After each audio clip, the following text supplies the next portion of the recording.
Hi, this is Beth Pittman, an English teacher at GCA's high school, and I wanted to take an opportunity to share with you how I created some differentiation in my OHS by creating what I call different tracks for students based on how they wanted their content presented to them.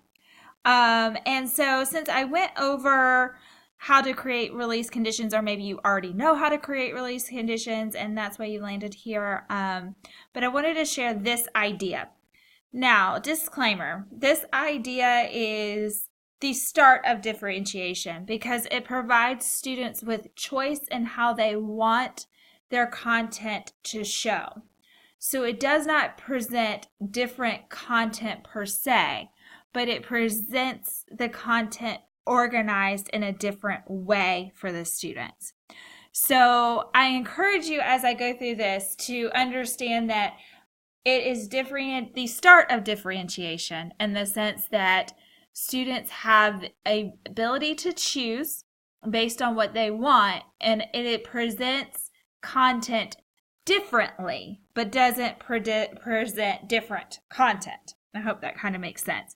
But what I do think that this particular piece does for you is to start thinking about how you can use your OHS to learn about your students, to learn how they like content presented, to learn whether they understand how they like content presented, and also to learn how engaged they are. And then from there, you can create even more differentiated instruction that mirrors your synchronous instruction in your Class Connects, and also diving in further with your asynchronous instruction. So, all that aside, let me show you what I did. So, at the beginning of our instructional cycle 5, this was last year in multicultural literature, I set up the course, or set up the cycle with a choose your own adventure, and kids are familiar with that, so they understand this idea of choose your own adventure. We were studying poetry, so I gave it like a cheesy little title, the epic track or the haiku track. So the epic poem is longer, the haiku is shorter. And I explained, so the epic track is for students that liked their lessons broken up in daily chunks, right? So they liked their lessons every day. And so they would work on a lesson each day. Okay. And the epic track did that for them. The haiku track on the other side presented the same content, but presented it in the context of the assignment. So they had the assignment, and then the instruction was built into the assignment, and they were able to complete the assignment through the instruction. Okay. And I'll show you how that looks. Okay, so content was exactly the same, it's just how it was presented. So how did I create this choice for students? I created a quiz, okay, and I gave them in the quiz the answer, the basically which poem do you like best for instructional 5 was that question on the quiz. And then I had the choice of haiku and epic. Haiku would produce a score of 100 on the quiz, and epic would produce a score of 0 on the quiz. I did this as a hidden gradebook item in my unused category in the gradebook. So let me show you that so that then you can create your release conditions. So then after I created the quiz, I went into my gradebook and I created a gradebook item. And I created that gradebook item inside the category that had no weight. So last year we had mastery activities that had no weight in the gradebook.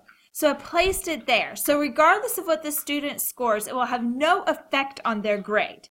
Then I hid the gradebook item. Okay, as I created it, I hid it. So the students can't see this gradebook item, but it allows me to have data to know which track the students have chosen.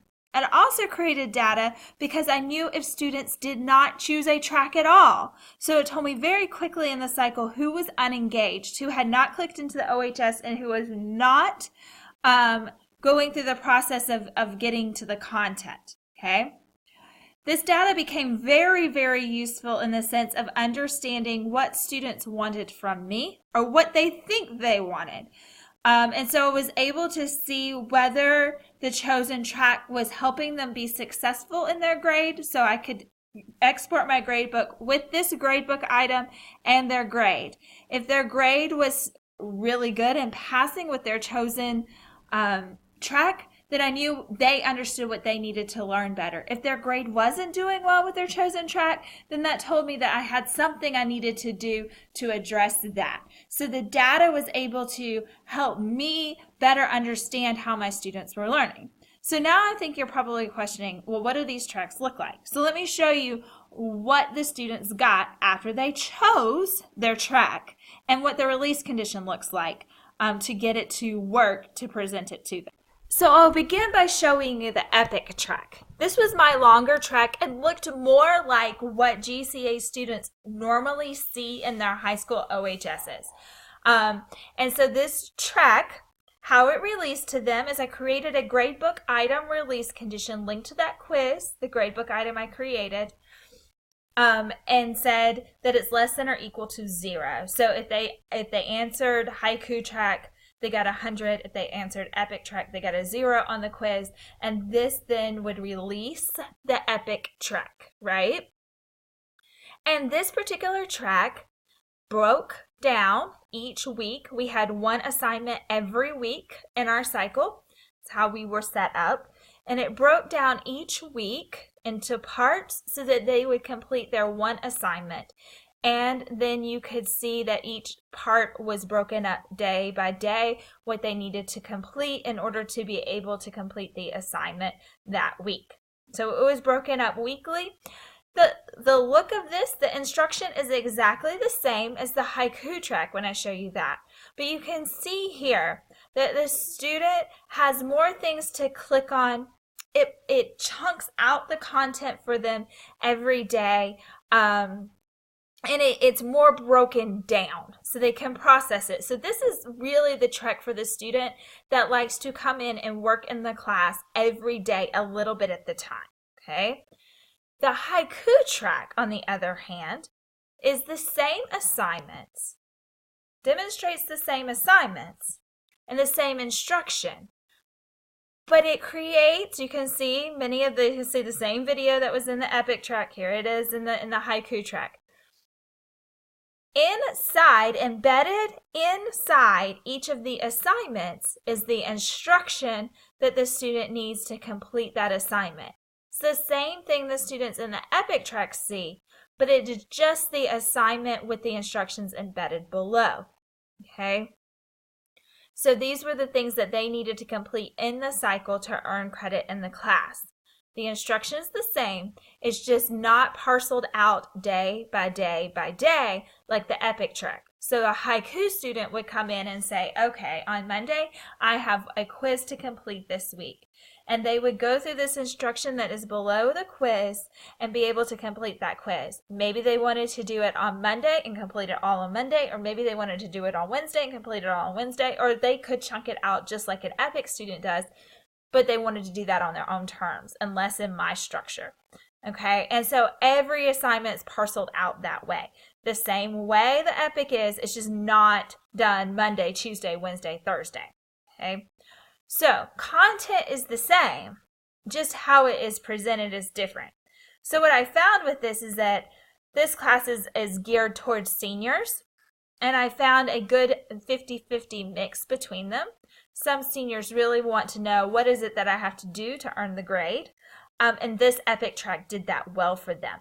Some want the day by day, they need that structure. So this haiku track gave them what they needed to get the assignments done. The EPIC track gave them the day by day. Once again, as you kind of think about differentiation, this isn't differentiation in the sense that I'm presenting different content. I'm presenting the content in a different way for the students. And through presenting the content in a different way, I'm able to learn about them and how they learn.